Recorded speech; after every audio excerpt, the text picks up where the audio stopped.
अगर किसी ब्रांड को इंटरनेट पर सर्च करने से उसकी जानकारी से पहले अगर उसकी शान में गाए गए गाने आपके सामने आ जाएं, तो समझ लीजिए कि वो ब्रांड बहुत जबरदस्त है। और रॉयल एनफील्ड की बुलेट बाइक ऐसे ही ब्रांड्स में से एक है। अपनी जबरदस्त परफॉर्मेंस, कमाल की हिस्ट्री और इंजन से आती वो क्लासिक आवाज एक न एक बार तो किसी का भी दिल जीत ही लेती है। इंग्लैंड से शुरू हुई ये कंपनी आज पूरी तरह भारतीय हो चुकी है और साथ ही हमारे देश की सेना की भी पहली पसंद है। फिर चाहे वो कोई रोड ट्रिप हो या बस कॉलेज की पार्टी, आपको बुलेट तो वहाँ दिख ही जाएगी। सालों से चली आ रही इस बाइक के साथ हर उम्र के लोगों के कई किस्से हैं, पर फिर भी क्या कभी आपको ख्याल नहीं आता कि यार आखिर ऐसा क्या खास है इस मोटरसाइकिल में और कैसे फैक्ट्री में इन्हें बनाया जा रहा है? जानेंगे आज हम सब कुछ, तो बने रहिए वीडियो के अंत तक हमारे साथ। रॉयल एनफील्ड की जितनी भी बाइक्स हैं वो सभी चेन्नई के 3 फैक्ट्रीज में बनती हैं। एक बाइक को बनाने की शुरुआत उसके इंजन से की जाती है। रॉयल एनफील्ड के एक इंजन पर 100 से भी ज्यादा लोग काम कर रहे होते हैं। रॉयल एनफील्ड को 1893 में एनफील्ड की रॉयल स्मॉल आर्म्स फैक्ट्री में गन्स के पार्ट बनाने का बड़ा कॉन्ट्रैक्ट मिला था। तभी से उन्होंने अपनी कंपनी का नाम एनफील्ड साइकिल्स कर लिया और उनकी टैगलाइन हुआ करती थी मेड लाइक अ गन।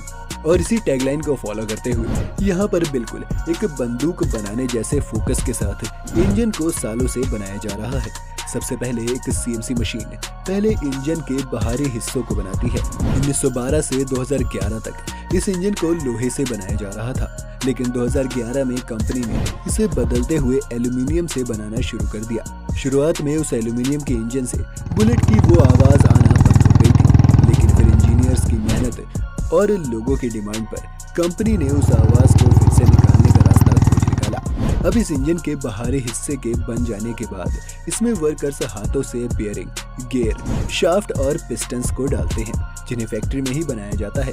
फिर बारी आती है क्रैंकशाफ्ट के डालने की, जो आपके गियर्स को कंट्रोल करती है।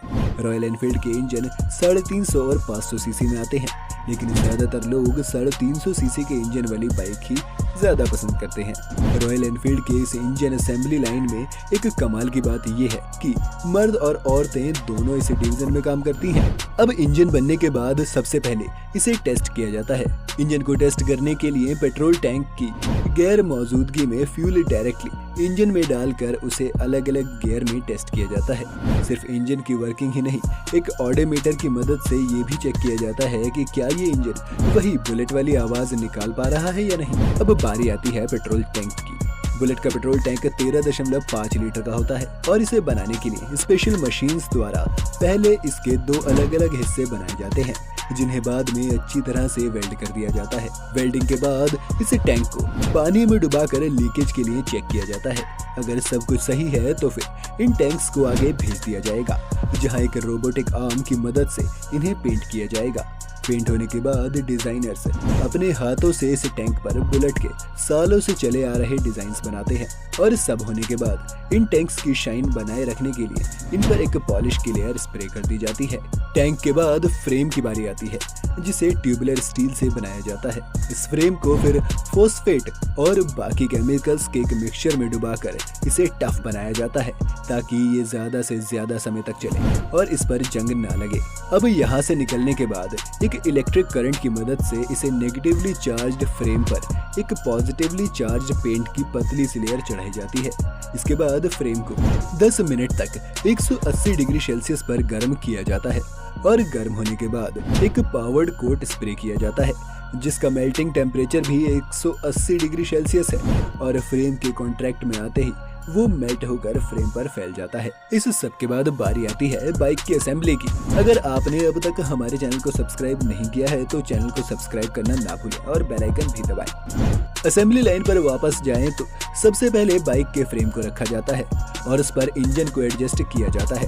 इंजन के लगने के बाद अगला नंबर आता है दोनों टायर लगने का, और टायर लगने के बाद फिर जैसे जैसे ये बाइक असेंबली लाइन के 20 अलग अलग स्टेशंस पर जाकर रुकती है, इसमें पहले शॉकर्स और फिर हेडलाइट्स जैसी चीजों को एम्प्लॉयज एडजस्ट करते रहते हैं। इसके बाद चेन सेट को लगाया जाता है और फिर वायरिंग देखी जाती है। सब हो जाने के बाद सबसे आखिर में पेट्रोल टैंक को फिट किया जाता है और एक बार फिर से सभी चीजों को दोबारा चेक किया जाता है।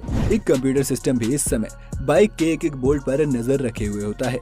इस असेंबली लाइन से हर 20 मिनट में एक बाइक तैयार होकर निकलती है और अगर एक बाइक को बनाने का कुल समय देखा जाए तो एक बुलेट बाइक बनाने में लगभग 30 घंटे का समय लगता है। यहाँ पर अभी बाइक का काम खत्म नहीं हुआ है। आप तक ये बाइक पहुँचने से पहले एक व्हील अलाइनमेंट मशीन से इसके टायर्स को फिर से टेस्ट किया जाएगा और यहाँ से पास होने के बाद एक ड्राइवर इसे कंपनी के प्रीमिसेस में टेस्ट करके देखेगा। इस फाइनल टेस्ट से अप्रूव होने के बाद ही किसी बाइक को फैक्ट्री से बाहर निकाला जाता है। चेन्नई की इस फैक्ट्री को उस वक्त सबसे पहली बार सेटअप किया गया था जब इंडियन आर्मी ने 50 के दशक में रॉयल एनफील्ड बाइक का एक बड़ा ऑर्डर दिया था। ऑर्डर को पूरा करने के लिए उन्हें इंग्लैंड छोड़कर भारत में एक फैक्ट्री लगानी पड़ी। आज चेन्नई की यही फैक्ट्रीज दुनिया भर में बाइक सप्लाई करती हैं और रॉयल एनफील्ड सालाना दुनिया भर में लगभग 8 लाख से ज्यादा बाइक्स बेचती है, जिसमें ज्यादातर हिस्सा भारतीय मार्केट का है। लेकिन आज रॉयल एनफील्ड की 50 से ज्यादा देशों में डिमांड है। रॉयल एनफील्ड को 1994 में भारत के आइसर ग्रुप ने खुद में मर्ज कर लिया था, जिसके बाद रॉयल एनफील्ड पूरी तरह से भारतीय हो गई और अब एक भारतीय ब्रांड के रूप में ही जानी जाती है। रॉयल एनफील्ड ने 2015 में सेल के मामले में हार्ले डेविडसन जैसी बड़ी कंपनी को भी पछाड़ दिया था। रॉयल एनफील्ड का पागलपन इस कदर है कि 2019 में रॉयल एनफील्ड द्वारा ऑर्गेनाइज्ड राइडर मेनिया में 6000 से ज्यादा लोग अपनी बाइक के साथ पहुंच गए थे। उसके अलावा भी लोगों ने बाइक रोड ट्रिप्स के लिए रॉयल एनफील्ड की ही बाइक लोगों की पहली पसंद है। आपको रॉयल एनफील्ड का कौन सा मॉडल सबसे ज्यादा बेहतरीन लगता है, हमें कॉमेंट सेक्शन में लिखकर जरूर बताएं। और जाने से पहले वीडियो को लाइक करना और चैनल को सब्सक्राइब करना बिल्कुल ना भूलें।